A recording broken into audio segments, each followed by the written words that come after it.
Hare Krishna everyone, welcome back to the reading of Dialectic Spiritualism, a Vedic view on Western philosophy by His Divine Grace Srila A.C. Bhaktivedanta Swami Prabhupada.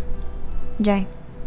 Presently this book is published under the name Beyond Illusion and Doubt, and we are Shravanam Diaries podcast. I'm your host Sulalita Devidasi. So we're continuing chapter number 11 entitled Karl Marx. Disciple. Their goal is the production of material goods for the enhancement of human well-being. Enhancement of human well-being. Srila Prabhupada, that is useless. Economic production in America has no comparison in the world, yet still people are dissatisfied. The young men are confused.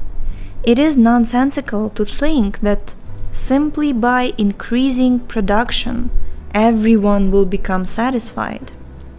No one will be satisfied. Man is not meant simply for eating. He has mental necessities, intellectual necessities, spiritual necessities. In India, many people sit alone, silently, in the jungle and practice yoga. They do not require anything. How will increased production satisfy them? If someone were to say to them, "If you give up this yoga practice, I will give you 200 bags of rice," they would laugh at the proposal. It is animalistic to think that simply by increasing production, everyone will become satisfied. Wow, this is very powerful actually. Real happiness does not depend on either production or starvation, but upon peace of mind. For example, if a child is crying, but the mother does not know why, the child will not stop simply by giving him some milk. Sometimes this actually happens. The mother cannot understand why her child is crying, and though she is giving him her breast, he continues to cry. Similarly, dissatisfaction in human society is not caused solely by low economic production. That is nonsense. There are many causes of dissatisfaction. The practical example is America, where there is sufficient production of everything. Yet, the young men are becoming hippies. They are dissatisfied, confused. No, simply by increasing economic production, people will not become satisfied. Marx's knowledge is insufficient. Perhaps because he came from a country with many poor people, he had this idea. Disciple. Yes, now we've seen that production of material goods alone will not make people happy. Srila Prabhupada. Because they do not know that real happiness comes from spiritual understanding. That understanding is given in the Bhagavad Gita.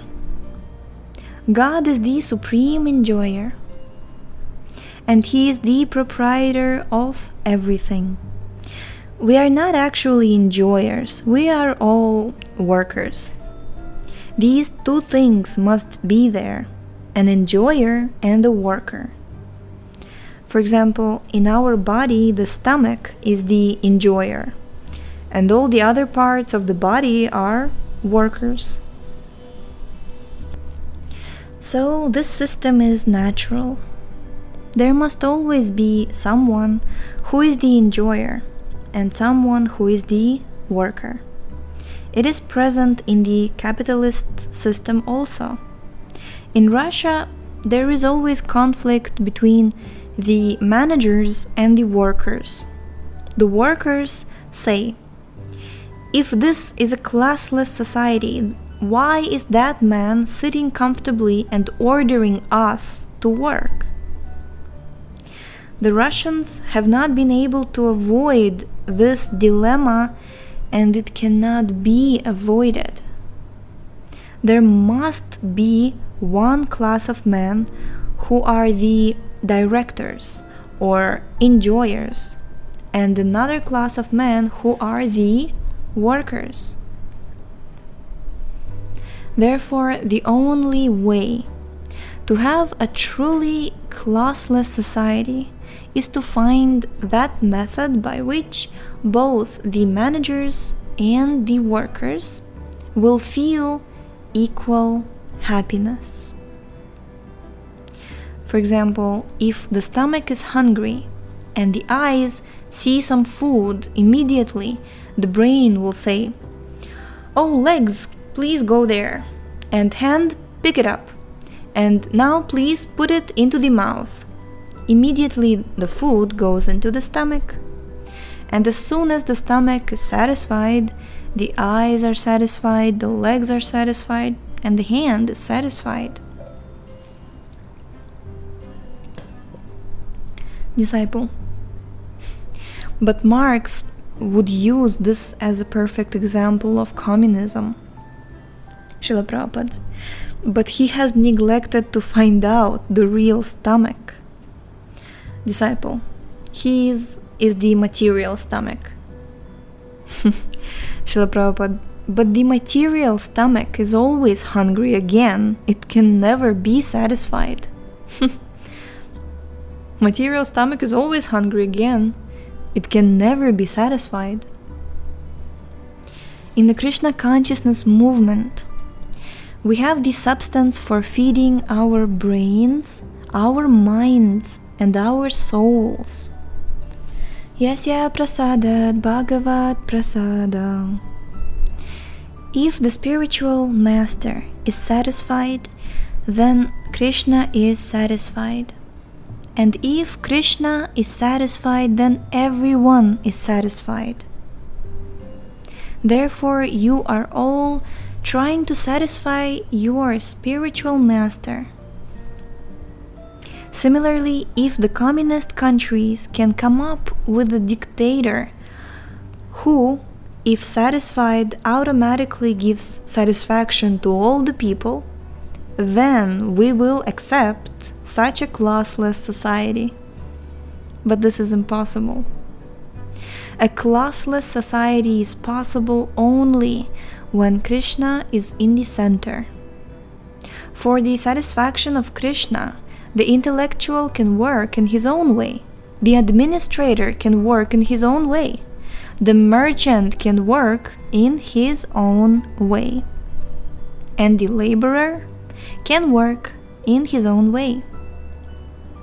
And they can all be perfectly satisfied in their own position. This is truly a classless society. I really like this definition that classless society doesn't mean that everybody does the same thing. We're all different people. But if everyone is satisfied, then where is this clash between the classes? Okay. Disciple: how is this different from the communist country where all sorts of men contribute for the same central purpose, which is the state? Srila Prabhupada: the difference is that if the state is not perfect, no one will willingly contribute to it. Willingly is the key word. No one will willingly contribute to it. They may be forced to contribute, but they will not voluntarily contribute unless there is a perfect state in the center. For example, the hands, legs, and brain are working in perfect harmony for the satisfaction of the stomach. Why? Because they know without a doubt that by satisfying the stomach they will all share the energy and also be satisfied. Therefore, unless the people have this kind of perfect faith in the leader of the country, there is no possibility of a classless society. Perfect faith. Disciple. The communists theorize that if the worker contributes everything to the central fund, he will get complete satisfaction in return. Srila Prabhupada. Yes, but if he sees imperfection in the center, he will not work enthusiastically because he will have no faith that he will get full satisfaction. That perfection of the state will never be there, and therefore the workers will always remain dissatisfied. See, Srila Prabhupada talks about enthusiasm. Enthusiasm, sincerity, vigor, these things you can't fake and you can't force. Disciple. The propagandists play upon this satisfaction. The propagandists play upon this dissatisfaction and tell the people that foreigners are causing it. Srila Prabhupada. But if the people were truly satisfied, they could not be influenced by outsiders. If you are satisfied that your spiritual master is perfect, that he is guiding you nicely, will you be influenced by outsiders? Disciple. No. Srila Prabhupada. Because the communist state will never be perfect. There is no possibility of a classless society. Disciple. Marx examines history and sees that in Greek times and in Roman times and in the Middle Ages, slaves were always required for production. Srila Prabhupada. The Russians are also creating slaves, the working class. Joseph Stalin stayed in power simply by killing all his enemies. He killed so many men that he is recorded in history as the greatest criminal. He was certainly imperfect, yet he held the position of dictator, and the people were forced to obey him. Disciple. His successors have denounced him. Srila Prabhupada. That's all well and good, but his successors should also be denounced. The point is that in any society there must be a leader. There must be directors and there must be workers. But everyone should be so satisfied in performing their duties that they forget the difference. Haribo! Wow. Krishna Chaitanya, I hope I will live long enough to see this coming. Srila Prabhupada, he wanted this movement to establish Daiva Varnashrama, which is meant to be this kind of society where it's a classless society, but yet everybody is engaged in their own duty and satisfied. It's not manifested yet, but it's going there, and I would love to see it in this lifetime. Would be nice. Disciple. No envy. Now imagine, everyone is so satisfied, even though somebody's a leader, somebody's a director, somebody's worker, but everyone is so satisfied that they forget the difference. Wow. Wow. Disciple. No envy. Srila Prabhupada. No envy. But that perfection is not possible in the material world. Therefore, Marx's theories are useless. Disciple. But on the other hand, we see that the capitalists are also, they make slaves of their workers. Srila Prabhupada. Wherever there is materialistic activity, there must be imperfection. But if they make Krishna the center, then all problems will be resolved. Disciple, are you saying that any materialistic system of organizing the means of production is bound to be full of exploitation? Srila Prabhupada, yes, certainly. The materialistic mentality means exploitation. Disciple, then what is the solution? Srila Prabhupada, Krishna consciousness. Disciple, how is that? How is that? We shall read tomorrow. I just really love this mood of Srila Prabhupada. He is a perfect, pure devotee, and he's founder Acharya, he's Jagat Guru, so he knows everything, and he's just so simply, like, I know, like, people get so lost in all of these complex, like, philosophies, but Srila Prabhupada just so easily clears the path, just destroys the doubt, and just looks at the root and just explains it and establishes the absolute truth. And I just love this mood.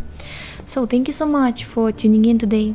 The link to this book is in the description. Please check out the link, check out our website, and read along with us, and share this book with your friends. And let us imagine this society. Everyone is so satisfied in their own duties that they forget the difference between each other. Because Krishna, God, is in the center. Would you love to see this society? I would definitely love to see this society. Yes, so we shall continue tomorrow. Hare Krishna.